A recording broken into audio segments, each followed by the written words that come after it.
a historic indictment in the decades-long contentious relationship between the United States and Cuba. Just a short time ago, the Department of Justice unsealed criminal charges against former Cuban President Raul Castro.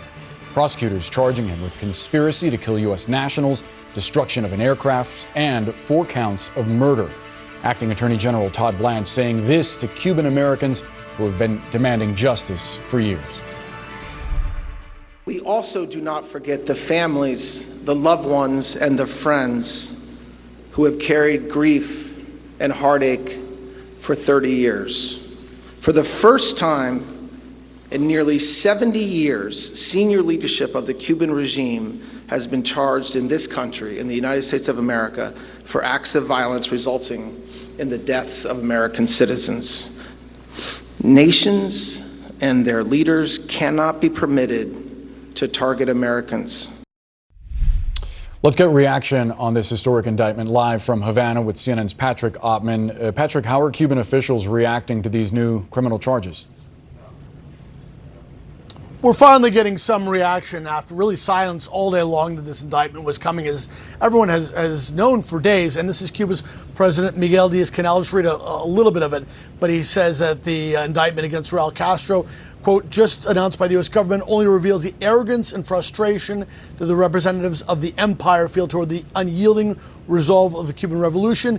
He goes on to say that there's no legal basis, that Cuba 30 years ago was defending itself against the Brothers to the Rescue planes, which, as we know, were unarmed, but the Cuban government had accused them of coming into Cuban airspace previously. So officials here are very angry. They're not surprised by this. Certainly after we saw Nicolas Maduro get taken by U.S. Special Forces at the beginning of the year, they have known that this could be coming, that this was in the works. They have been threatened by the U.S. As we have seen this relentless pressure campaign go on to try and force Cuban government officials to make larger concessions to the United States, to open up their political and economic system here, something they have refused to do now as they have engaged with the Trump administration. But negotiations just really don't seem to have gone anywhere.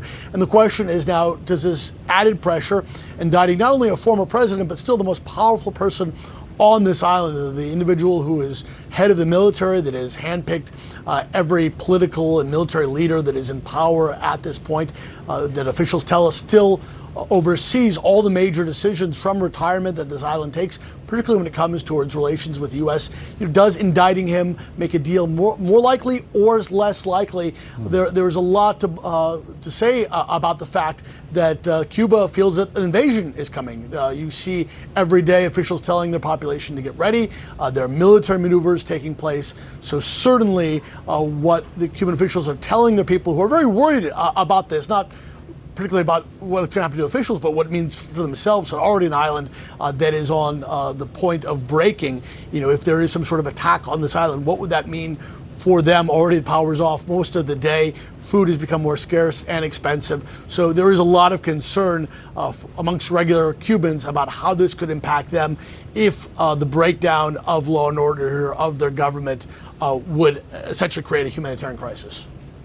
Patrick Ottman live for us in Havana. Thank you so much for that update. The acting AG, Todd Blanche, was actually asked what was next. What was the next step in this? Would we see the United States intervene in Cuba and extradite the 94-year-old Castro the way that the U.S. did in Venezuela in its extradition of Nicolás Maduro? Here was his response.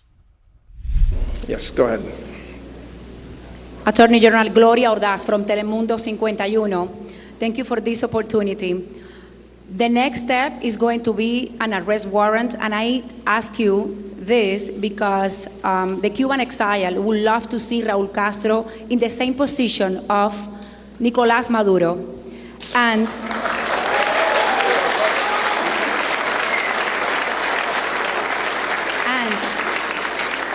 a lot of legal experts that we have interviewed during these days have said that Raul Castro, that this indictment will be more symbolic than practice, and that Raul Castro should probably die in Cuba. What is your message for them?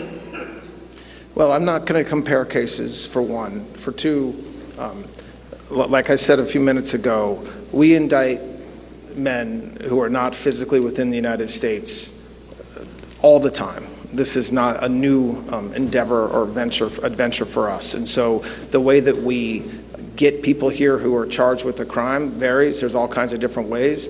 And this is not, there's an arrest warrant issued for a reason, because we certainly expect and believe that Mr. Castro is entitled to his day in court right here in Miami. CNN senior national security reporter Jennifer Hansloff kicks off our coverage. So Jennifer, just in terms of these criminal charges being announced against Raul Castro, I mean, this is all part of this pressure campaign, an economic pressure campaign and a political pressure campaign that the U.S. is really leveraging over the island. Just walk us through what we can actually expect from Todd Blanche when we hear from him shortly. Well, that's right, Zane. This is a significant escalation in that ongoing campaign against Havana. When we hear from Todd Blanche, we expect him to kick off, of course, with the fact that the U.S. has now indicted the former president of Cuba, Raul Castro, stemming back toward that 1996 shoot down of a plane that killed 3 Americans. Now, they have just unsealed that indictment against both Castro and 5 other defendants. The charges that were unveiled against Castro are conspiracy to kill U.S. nationals, destruction of aircraft, and murder. So they are going to announce those charges. Among the other defendants is one of the pilots on the Cuban aircraft that did shoot down that U.S. plane that was going towards Cuba for what they say was delivering humanitarian aid and assisting with a humanitarian effort. The Cubans at the time said that it was their airspace. The U.S. contends that that was international airspace in which they were shot down. Of course, this indictment is decades in the making, but the context of it being announced today is, of course, among that pressure campaign to try to drive out the Castro regime from the government of Cuba. This comes hours after Secretary of State Marco Rubio released a video message directly to the people of Cuba. He did this in Spanish. He was saying that the Trump administration is ready to work with the Cuban people, and the only thing standing in the way is the government that is currently in charge. Take a listen to something else he said in that message. We are offering $100 million in food and medicine for you, the people, but they must be distributed directly by the Cuban people, by the Catholic Church or other trusted charitable groups, not stolen by Gaeza to sell in one of their stories. In the U.S., we are ready to open a new chapter in the relationship between our people and our countries. And currently, the only things standing in the way of a better future are those who control your country. And of course, it's significant, too, that he brings up that offer of humanitarian aid as this economic blockade on the island has continued to squeeze the situation on the ground. There are rolling blackouts, there are shortages of food, and Rubio and the Trump administration is trying to put the blame for that not on the administration's policies, but on the Cuban government. What seems to be an attempt here to have the people of Cuba perhaps rise up against their sitting government there. Now, of course, the other thing to note with this indictment is that this is following perhaps a similar playbook to what we saw in Venezuela, where the United States leveled an indictment against Nicolas Maduro, only to then take military action to remove him from that country. Now, we don't know whether it's something like that is in the offing here in Cuba. However, President Donald Trump has repeatedly suggested that he could use military force against the island. So there is a lot here at play, and the pressure is ratcheting up here with this indictment. Zane, Bianna. All right, Jennifer Hansloff, thank you.